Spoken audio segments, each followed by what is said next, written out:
మరి మిట్టపల్లి సురేందర్ అన్న గారిని కూడా మాట్లాడి ఒక పాట లెక్క. అందరికీ ప్రపంచ కార్మిక దినోత్సవ శుభాకాంక్షలు. కార్మికుల ఐక్యత ఎప్పుడు ఇట్లనే వర్ధిల్లాలి. ఈ ఐక్యత ఎప్పుడు కూడా ఈ సంఘమిత్రురాలు అందరి అక్క, అందరి తోబుట్టు తెలంగాణలో కవితక్కతో కూడా మీ అనుబంధం ఇట్లనే కొనసాగాలని కోరుకుంటున్నా. యాక్చువల్గా ఇంకా కొంచెం ముందు వస్తే బాగా జరిగేది ఉండే, మాట్లాడడానికి చాలా మంచి అవకాశం ఉండేది అందరికీ. ఇక్కడ అందరి సమయం దెబ్బతినడానికి కారణం నేనే. రాత్రి పాట రికార్డ్ చేయడం వల్ల నిద్రలోకి ఎక్కువసేపు పడుకున్నా. దానివల్ల సభ లేట్గా నా వలన అయింది. ఈ అసౌకర్యానికి మీ అందరినీ క్షమాపణ కోరుతూ చాలా చిన్నగా నా మాటని ముగిస్తా. నేను కొంచెం నా బిడ్డ ఈ సెలవులు వచ్చినాయని వాళ్ళ అమ్మమ్మల ఇంటికి పోయింది. ఫోన్ చేస్తాను ఆమె, నేను పడుకోనున్నా. చాలాసార్లు ఫోన్ ట్రై చేసి ఆమె మానేసింది. నేను లేచి చూస్తే నా బిడ్డ చాలా ఫోన్ ఉంటే కొంచెం భయమై ఫోన్ కొట్టినా. ఎక్కడనో బిడ్డ వస్తున్నావు అని అడిగితే, వస్తున్నా డాడీ, ఇక నువ్వు ఎటు పోకు, నేను ఇంకొక 1.5 అవర్లో వస్తా అని చెప్పింది. సరే బిడ్డ నేను ఉంటా, కానీ నేను బయటికి ఇక్కడ దాకా పోయేస్తా అన్న. ఎక్కడికి పోయేస్తావు డాడీ అన్న. అంటే నేను కవిత అంటే దగ్గరికి పోయేస్తా డాడీ అన్న. ఆ కవిత అంటే దగ్గర నువ్వు ఎప్పుడైనా పోవచ్చు కదా డాడీ, నచ్చినా పోదాం ఉండాలన్నది. లేదు బిడ్డ, ఇవాళ ఒక మీటింగ్ ఉన్నది, పోవాలి అన్న. ఏం మీటింగ్ అని అడిగింది. ఇవాళ మేడేకి సంబంధించింది మీటింగ్ ఉన్నది బిడ్డ అన్న. ఏంది డాడీ, ఆంటీ ఇలా ప్రత్యేకంగా ఎందుకు పెట్టింది? ఆమె ప్రతిరోజు మేడే జరుపుతుంది కదా ఈ మధ్యలో జనంలోకి పోయి స్వయంగా. కవిత అంటే ప్రతిరోజు మేడే చేస్తాను, ఇవాళ స్పెషల్ ఏముంది డాడీ అని అడిగింది. ఇవాళ ప్రపంచ కార్మికుల దినోత్సవం కాబట్టి వాళ్ళందరితో కలిసి భోజనం చేయాలని, భోజనానికి నువ్వు కూడా రాతమ్మి నాతో ఉండు అని అడిగింది బిడ్డ. అందుకే పోతున్నా అని చెప్పిన. పదవి అనేది ఒకసారి ఉంటుంది, ఒకసారి ఉండదు. కానీ ప్రజలతో ఉండే అనుబంధం ఉంటుంది చూసినా, దానికి సాక్ష్యం ఈ సభనే. కవితక్కని ఎంత ప్రేమిస్తాం, కవితక్క మనల్ని ఎంత ప్రేమిస్తుందని. ఇవాళ కవితక్క ఇంట్లో అందరిని పిలుచుకుని భోజనం చేసే కార్యక్రమం ఇంత బాగా నడుస్తుంది. ఈరోజు ఈ రాష్ట్రానికి మంత్రులుగా ఉన్న దాంట్లో కూడా వాళ్ళు కూడా మన తోడబుట్టిన మనం ఎవరినైనా తక్కువ చేయట్లేదు.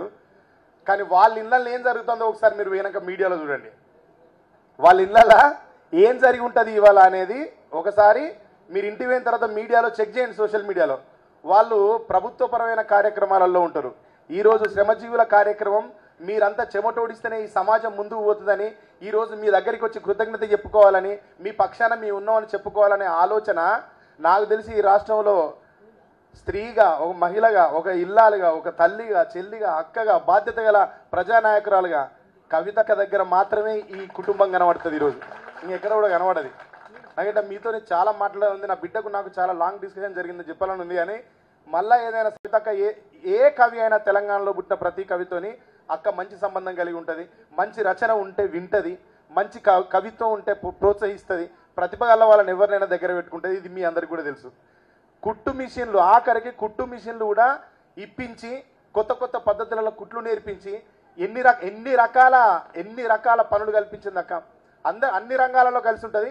అట్లా మాతో కూడా కలిసి ఉంటుంది. కాబట్టి అక్క విని ఈ పాట నాకు బాగా నచ్చింది తమ్ముడు. ఈ పాట దీన్ని మళ్ళీ మనం రికార్డ్ చేసి మేడేకి రిలీజ్ చేద్దామని ఒక 2 నెలల క్రితం నాకు అక్క చెప్పడం జరిగింది. దాన్ని నేను బాధ్యతాయుతంగా నాకు ఇచ్చిన టైంలో, నాకున్న టైంలో చేయడం జరిగింది. ఏమైనా ఎక్కడైనా దృశ్యంలో అక్కడ ఇక్కడైనా ఏదైనా అసౌకర్యం ఉంటే ఆ తప్పు నాది. మీ అందరికీ మంచి భావాన్ని అందించాలనేది అక్క ప్రయత్నం. కాబట్టి ఈ పాటలో నాకు బాగా నచ్చిన ఒక విషయం చెప్తా నేను.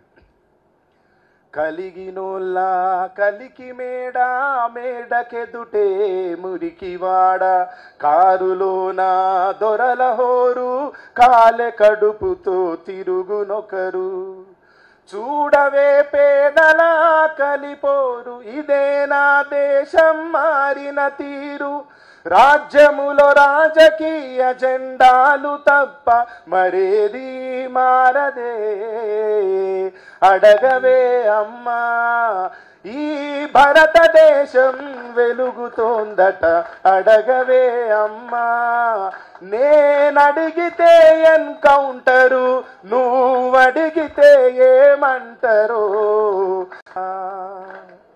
ఈ అసమానతలు పోవాలని, అందరం బాగుండాలని, అందరం సమాన స్థాయిలో బతకాలన్నది కవితక్క ఆలోచన. కాబట్టి ఈ పాటను అందరికి అందించి ఈ దుస్థితుల మీద మనం పోరాడాలని చెప్పడానికే కవితక్క ఈరోజు ఈ పాటను మనకు అందించడం జరిగింది. మళ్ళా సందర్భం ఉన్నప్పుడు మంచిగా కలుసుకుందాం, బాగా మాట్లాడుకుందాం. ఇందాక ఆటో యూనియన్ నుంచి అన్న నాకు ఒక మాట చెప్పిండు. ఇది నెక్స్ట్ ఇయర్ ఇదే ఇంట్లోనో ఇంతకంటే ఇంకా బయటనో మీ డ్రైవర్లందరి సమక్షంలో అన్ని యూనియన్లను కలుపుకొని అన్న కవితక్కనే తీసుకొని వచ్చి కవితక్క నేతృత్వంలోనే మళ్ళీ ఈ పాటను రిలీజ్ చేద్దాం. ఇది అది కూడా చెప్తాను. అది ఇక్కడికి వచ్చినా అన్న, అది కూడా చెప్తా. డ్రైవర్లు లేకపోతే ఎవరు లేరు. అసలు వాస్తవంగా మనకు చాలా మందికి తెలియదు. ఇంట్లో ఉన్న స్త్రీ విలువ ఏ విధంగానైతే తెలియదో, తల్లి విలువ ఏ విధంగానే తొందరగా అర్థం కాదు మనకు. పెద్ద లెక్కే అమ్మేదని చెప్తే అట్లనే చెందాలని ప్రయాణం అనేది ఎక్కువ జరిగితే, పరిచయాలు అనేవి ఎక్కువ జరిగితే, మనుషులు 4 ప్రాంతాలని చూడగలిగితే, అక్కడ ఏమున్నదో తెలుసుకోగలిగితే వ్యాపారం చేయగలుగుతాడు, వర్తకునిగా మారిపోతాడు. అలాంటి వ్యాపారం జరగడం వల్ల వృద్ధి జరుగుతుంది. ఈ వృద్ధి అంతా దేనివల్ల జరుగుతుంది అంటే డ్రైవర్ల వల్లనే. ఆ డ్రైవర్ల జీవిత కథ మీద ఒక పాట రాసిన. నెక్స్ట్ ఇయర్ మీడకి ఈ పాట రిలీజ్ చేద్దాం. దీనికి కూడా అక్క ఆధ్వర్యంలోనే చేద్దాం. ఓకేనా? చెప్పాలనా? అన్నా మా డ్రైవరు నీ బతుకెంత ఘోరమే, యాడాదెల్ల నువ్వు ఇంటికి దూరమే. మొన్న ఫ్రీ బస్ పెట్టినాక ఇప్పుడు ఆటోలో పరిస్థితి ఎట్లయిందో.